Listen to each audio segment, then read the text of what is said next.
Good morning guys, ngayong araw nga pala ay pupunta tayo na Panganiban. Ihatid natin si Utol sa kanilang kabudan. Ayan.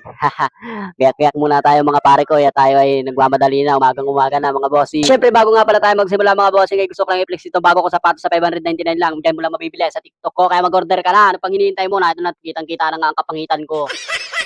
At ito na nga mga bossing, ay inaakit ko na nga dito si Black Mamba. Uy, may pangalan na, Black Mamba. Sana all.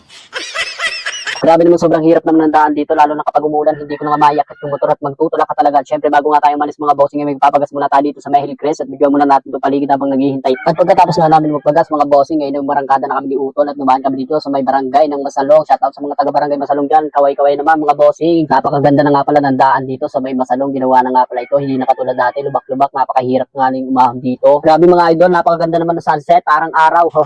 Wow, parang araw naman talagang sun. At dito nga mga bossing, ay habang nagdadrive ako ay bigla na lang may sumulpot na palong-palong riders. Nice, nagmamadali ka bossing, wag masyadong magmadali, mag-iingat po tayo. Sa wakas mga bossing, andito na nga tayo sa may sentro ng Talubatib. Dito na naman tayo sa Talubatib, malapit na nga pala matapos yung ginagawa dito. Ano kaya ang itsura nito mga bossing kapag ito'y natapos na? Grabe, paganda na paganda yung Talubatib, sana all. At sa wakas mga bossing, ay malapit na nga tayo, nandito na tayo sa may Panganiban. Hindi ko na nga pala binidyohan yung sentro kasi lagi naman natin yung binibidyohan. Dito na tayo sa may part na malapit na tayo, sa may paahon na. Grabe nga pala ang daan dito mga bossing, tirik na tirik nga pala ang daan dito, kaya kapag dumaan ka dito ay dapat nga ay malakas nga ang preno mo kasi pag mahina ang preno mo, naku, maghahanap ka talaga ng babangga mo. Bukod sa napakaraming ang motor dito na taas baba, ay marami din dito mga estudyante, kaya magdadahan-dahan din po kayo dito, naku.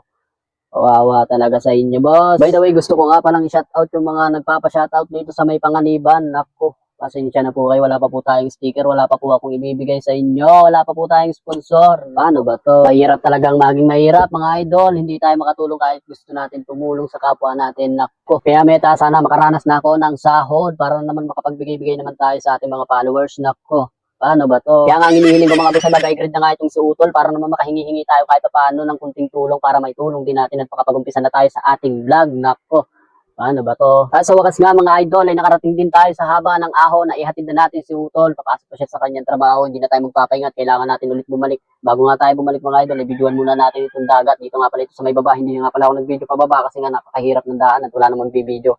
Napakaganda dito mga idol. Dito mo nga pala matatanaw ang magandang tanawin ng ating dagat at ng bundok. Yan, ganda naman pala talaga dito mga idol. At napaka-presko dito ng hangin. Kaya ang sarap-sarap nga sana tumambay dito. Kaso nga, dadaan pa nga pala ako ng dalnak at kakain ako ng lutong bihon. Gutom na ako mga idol. Wala pa nga pala akong almusal, wala pa akong kape. At sa wakas nga mga boss ay nakarating na tayo dito sa may dalnak. At nakaabot pa tayo sa luto ni Ate Elsa. Sa mga gustong kumain nga pala dyan, dito na kayo kumain sa may dalnak mga idol. Tapat na nga pala to ng simbahan. Kumain na nga pala muna ako habang naghihintay kalapinsan na lumabas ako. Pagkatapos nga, ito na, nagbiyahe na nga kami pupunta ng Talubatib para iatid si Hazel doon sa kanyang tinatrabahunan. Yan, biyahe-biyahe muna tayo mga idol. Napakahirap talaga mag-video mga idol. Pag wala kang kasama, wala kang taga-video. Kaya nga, hindi ako nakakapag-video sa mga pinupuntahan ko habang nagdadrive kasi baka mahuli tayo. Naku, paano ba to? Mahirap matikitan mga idol, kaya mag-iingat kayo. At ito na nga, nakarating na rin tayo dito sa may Talubatib at nahatid na natin si Madam. Cut muna mga idol, bawal ipakita. Okay, na ito na po sila.